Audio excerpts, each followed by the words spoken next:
Hey Playboy, it's about time and your time's up. I had to do this one for my girls, you know. Sometimes you gotta act like you don't care. In 2009, I was watching professional StarCraft 2 player Huck streaming his practice games on Justin TV. He was in Korea training for the first time in a gaming house. In the background, he played catchy music from 2NE1's first album, and I was instantly hooked. This is my first introduction to K-pop, and as it turns out, I was not the only one who was exposed to the genre in this sort of fashion. In the last few years, the K-pop subreddit census has shown that a significant number of the community has also been exposed to K-pop through some sort of esports game or event. 16.3% in 2014, 10.6% in 2015, and 6.3% in 2016. Indeed, some K-pop songs such as Hyun's Bubble Pop from the IPL4 in 2012 have become synonymous with esports. But exposure to K-pop through games is only one aspect of a larger interconnected system between music and the games industry in Korea. Ken MacLeod states that both mainstream popular music and professional sports are typically viewed as being driven by commercial gain, and so subject to the economic imperatives of capitalist production. But unlike the relationship between the traditional sports industry and popular Western music, K-pop and esports promote a culture that is aware of the latest trends in beauty, fashion, computer, and games. In this movement, pro gamers become celebrities just as popular as music and movie stars, with their own fanbase, marketing deals, and signature looks. K-pop stars are also very vocal about their love for Korea's most popular games, and have appeared in promotional videos or even as competitors on esports teams.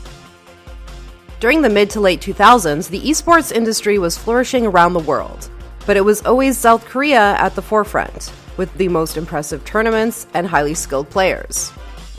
These events boasted the best talent in Korean music, and it was not uncommon for the most popular girl groups in Korea, such as Girls' Generation and AOA, to perform opening acts for major gaming tournaments. At the same time, Western players from North America and Europe were sometimes sent to train in Korea, while casters were sent to broadcast events in English to the rest of the world. And with their industry experience, they brought back re-modernized Korean media, otherwise associated with the Hallyu wave. Game developers have been responding to the trend by including K-pop flares directly into their games, while K-pop songs are starting to contain esports imagery and lyrics. The Hallyu wave, or Korean wave, marks the increase in growth of Korean cultural exportation in the 90s. Early Korean wave exports were movies and dramas, with a predominantly East Asian expansion, although there are a few exceptions of North American reach even during this earlier period. The films of Park Chan-wook were achieving global recognition at film festivals, and shows like A Star in My Heart were one of the first dramas to air outside of Korea. Since then, we have seen an evolution of the wave. The increase in social media activity means that the people in the West are now able to consume media that was previously unavailable. The success of Gangnam Style, for example, was directly connected to the global reach of YouTube, and along with it, it was a catalyst for changing YouTube's 32-character view counter limit. There is no official history of K-pop and esports, but based on fan-generated content, the first performance took place in 2003 at the MyCube OSL event, a StarCraft tournament where a group called Cherry Filter headlighted the finals. Since then, there have been a surge of new and popular talent debuting on the main stages of esports events. It is not uncommon to see esports stars appear in commercials for computers or peripherals. This particular ad is monumental because it features Boxer, Korea's most legendary StarCraft player, and Girls' Generation, the biggest group at the time. This and similar ads depict gaming skill and being up to date on the latest technology as being a desirable trait, one that even the Korean idols desire. In Korea's online gaming empire, Dal Young-jin echoes this sentiment when he states, although esports shares several characteristics with popular sports events, such as football, soccer, and baseball, it also has several unique connections to new media and information technologies. In order to enjoy online games as content, people need computers, networks, and display systems. Remember, corporate sponsorships are the driving force behind esports as an industry, so engaging with esports culture also involves engaging with other media, either through direct interests or osmosis through social media channels and performances. Bye. A big difference between K-pop stars and Western pop artists is the level of fan engagement. K-pop stars run a tight schedule of fan meets, signings, appearances on music shows, and run smaller, more frequent concerts and comeback albums.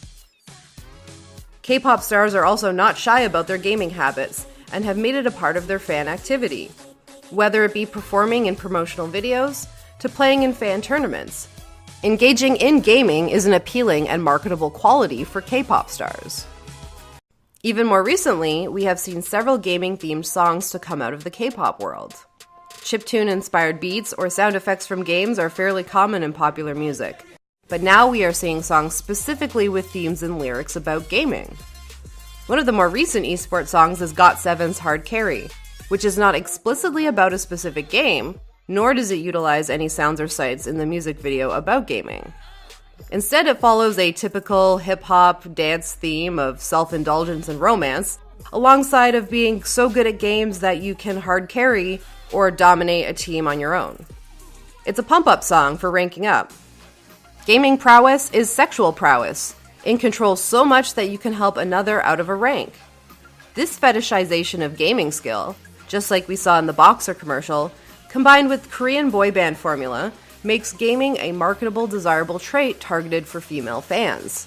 This is a unique way in which we see women engaging in esports in a way that just doesn't exist in the West. There are many cases of developers including small K-pop touches to their games, special dances and costumes being the most common. Pop star characters are less common and are met with heavy resistance from fans. One of the more recent and interesting examples is the introduction of Shinbi in the recently shut down Paragon. Shinbi, a K-pop star, a magical warrior, was introduced through a short music video inspired by current acts and stars, and the song was later uploaded to SoundCloud.